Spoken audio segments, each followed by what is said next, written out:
तो गाइज आप इतना ज़्यादा कंफ्यूज हो गए थे ना वो पिछला वाले वीडियो में यार, आप सभी ने, आई थिंक मैंने टाइटल अब बदल दिया है। वो एक्चुअली क्या मिस्टेक हो गई थी कि वो यूपी बोर्ड का सिलेबस था एंड उससे उन लोगों को एक वो चाहिए था यार, उनका पेपर आ रहे हैं ना भी अर्धवार्षिक के रिलेटेड, तो उनके लिए वो चैप्टर था। तो सॉरी मैंने वो डाला क्योंकि मैंने आपसे बोला भी तो आपको लगा भी कि यार ये एमपी बोर्ड का हो सकता है, तो उसके लिए लिटरली सो सॉरी। लेकिन अब उनका वो लास्ट वीडियो था क्योंकि वो कमेंट्स पर बनाना पड़ा, क्योंकि अभी उनका कोई वीडियो नहीं डाल रहा था। ठीक है, तो फाइनली आपको ये वीडियो अब आपके एमपी बोर्ड के ही आएंगे, तो डोंट वरी। यूपी बोर्ड के लिए मैंने उनको चैनल बता दिया, आप इनसे स्टडी कर सकते हो, बट आपके लिए अब हम ही वीडियो डालेंगे। ओके चलो, तो आपको यहाँ पर केमिस्ट्री का ये देखना है। आपका केमिस्ट्री का हाफ सिलेबस आपको अभी पता चल गया होगा, आपके रिजल्ट्स कैसे आए हैं। एंड अगर उस एग्ज़ाम टाइम पर क्वेश्चंस नहीं बताए जाते तो आप सभी को पता था कि क्या हालत थी, मतलब अभी आपको पता चल गया होगा कि आप लोग कितने पानी में। एंड जिनका रिजल्ट्स नहीं आए हैं तो उनको भी पता होगा, लेकिन जहाँ तक ठीक ठाक रिजल्ट्स आए हैं ज़्यादातर स्टूडेंट्स के, सभी के आए हैं, मीडियम आया है, ज़्यादा अच्छा भी नहीं आया है, ज़्यादा बुरा भी नहीं आया है। एंड टाइम पर वो इंपॉर्टेंट क्वेश्चन या रियल पेपर भी कह सकते थे, तो वो मिल गए थे, जिसके कारण अच्छा रिजल्ट्स आया है, मुझे ऐसा लगता है। ठीक है, तो ये वाली गलती हमें दोबारा नहीं करनी है, ठीक है ना। तो अब इस बार हमें बहुत अच्छे से करना है। केमिस्ट्री हम लोग देख सकते हैं, ये क्वेश्चन आपको 110% रखा मिलने वाला है। ओके गाइस, मूलरता एवं मूललता की इकाई सहित परिभाषा कीजिए। वार्षिक मतलब फाइनल एग्जाम में आपको ये क्वेश्चन पूरी तरीके से रखा मिलने वाला है। मूललता वाला मिल जाएगा। ये मूलरता आपने देखा होगा, आदर्श विलयन अनादर्श विलयन आपका अभी पेपर रखे होंगे, आप लोग उठा के दे सकते हो। 2 क्वेश्चन आए थे, मूललता एवं मूलरता में डिफरेंस बिटवीन करना है, या फिर आदर्श विलयन अनादर्श विलयन में डिफरेंस बिटवीन करना है ना। तो ये बहुत अच्छे से सीख लेना क्या होता है हमारा मूलरता। 1 लीटर विलयन में किसी विलेय के मोलों की संख्या को मूलरता कहते हैं। क्या होता है, 1 लीटर विलयन में किसी विलेय, 1 लीटर विलयन में विलेय, किसी विलेय के मोलों की संख्या को मूलरता कहते हैं। टॉप 20 क्वेश्चंस बताए गए हैं गाइस, ठीक है, 20 क्वेश्चंस है इसमें। ठीक है, आपको ये भी क्लियर कर देता हूँ, 20 क्वेश्चंस है। ठीक है, इस बार मूलरता की इकाई क्या है हमारी, मोल मोल प्रति लीटर होती है। ठीक है, मोल। ओके, फिर इसके बाद मूललता, यहाँ पर हमारा मूललता भी देख लेते हैं। एंड इसका ये ज़रूर ध्यान रखना कि आपको इकाई बहुत ज़रूरी लिखनी है, मोल प्रति लीटर होती है, ये लिख देना है। फिर उसके बाद आ जाता है हमारा मूललता। 1 किलोग्राम विलायक में किसी विलेय के मोलों की संख्या को मूललता कहते हैं, इसे एम से प्रदर्शित करते हैं। गाइज, एक केमिस्ट्री की, फिजिक्स की, एंड हाँ केमिस्ट्री फिजिक्स मेनली हैं 2, एंड आप लोग हो सके तो इंग्लिश की, ये 3 कॉपी मेरे हिसाब से बना लो आप। जो आपको, अगर आपके पास खाली कॉपी जिनके पेजेस बचे हों, मेरे हिसाब से टॉपर सॉल्यूशन के नेम से बना लेना। उसमें सिर्फ जो क्वेश्चंस हम लिखाए जा रहे हैं वही लिखना है, वैसे ही आंसर्स लिखने हैं, क्योंकि आपको आंसर्स भी यहाँ वहाँ से नहीं लिखने हैं। क्योंकि अगर आप लोग कोचिंग्स से आंसर लिखते हो, कोचिंग्स में क्या होता है, बोला जाता है, वहाँ पर आप लोग गलत भी कर सकते हो। बोर्ड पे अगर सही लिखा है आप लोग गलत लिख सकते हो। एंड ऐसा भी होता है बाई चांस आप कभी गैप मारते हो एंड फिर दोबारा लिख नहीं पाते हो, जैसे लंबा लंबा भी कुछ आप लोग गाँव वगैरह चले गए होगे, पता होगा, एंड काफ़ी कुछ छूट गया होगा, है ना। कुछ बच्चों के साथ छूटा होगा एंड कुछ के साथ नहीं। ठीक है, उसके बाद आता है हेनरीज लॉ। एक चीज़ और इम्पॉर्टेंट याद रखना है, हेनरी का जो नियम आया था, इस बार हेनरी का नियम पूछा था, साथ में उदाहरण पूछ लिया था, लेकिन हमारी नोट्स बुक्स में तो उदाहरण था ही नहीं था ना। उसमें क्या था, हेनरी का नियम, उसकी सीमा तथा अनुप्रयोग, लेकिन उदाहरण नहीं था।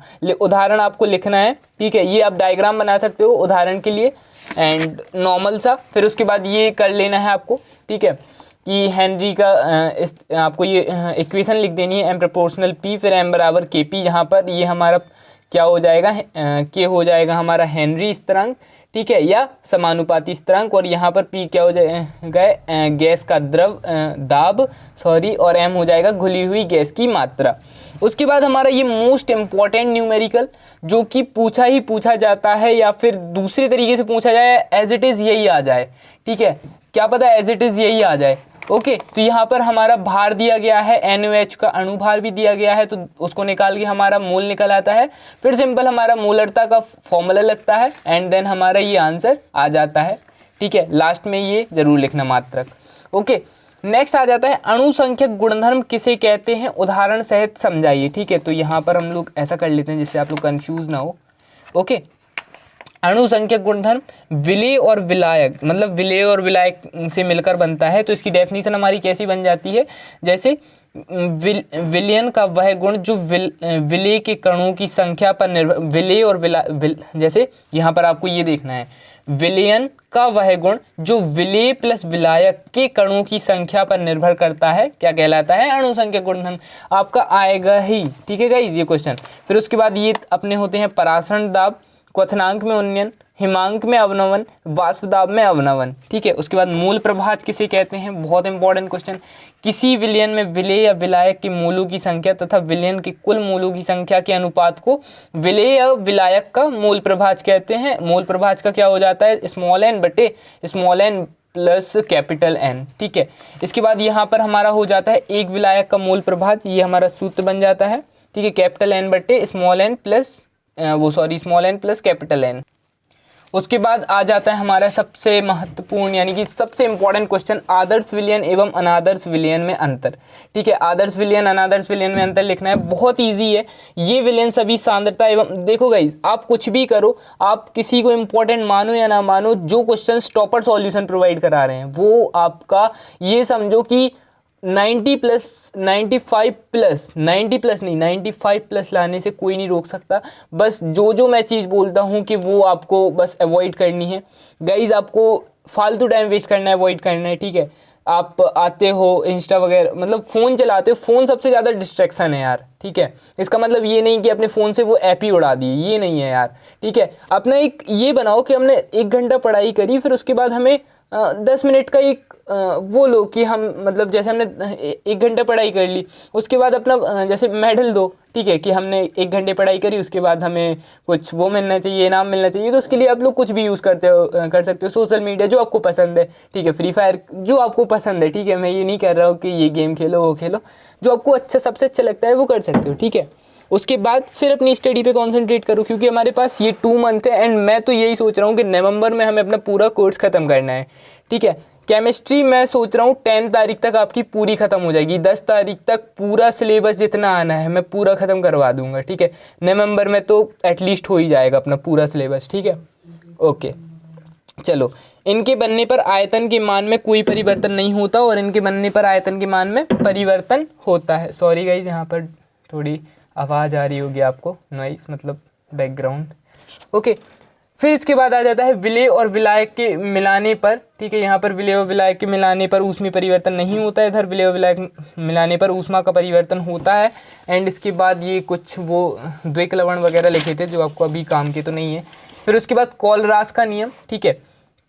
कॉलरास के नियम, किसी विद्युत अपघटनी तन्यता पर मूलल चालकता 2 मानों के योग के बराबर होती है, जैसे धनायन तथा दूसरा ऋणायन होता है। आप इनमें से कोई एक लिख सकते हो, मेरे हिसाब से ये ज़्यादा इजी है तो आप इसका एग्जाम्पल ये लिख दो। एंड उसके बाद आप अनुप्रयोग लिख दोगे तो आपके 3 नंबर कोई नहीं रोकता, ठीक है। गाइज आपको एक चीज़ इंपॉर्टेंट बतानी है कि आपको अगर क्वेश्चन बैंक के हिसाब से देखो, ये आपकी जो क्वेश्चन बैंक है, अगर हम लोग देखते हैं यहाँ पर आपको जैसे ये वाला चैप्टर है, ठीक है, यहाँ पर अपने 2 बड़े बड़े क्वेश्चन आंसर हमें कहाँ से तैयार करने हैं।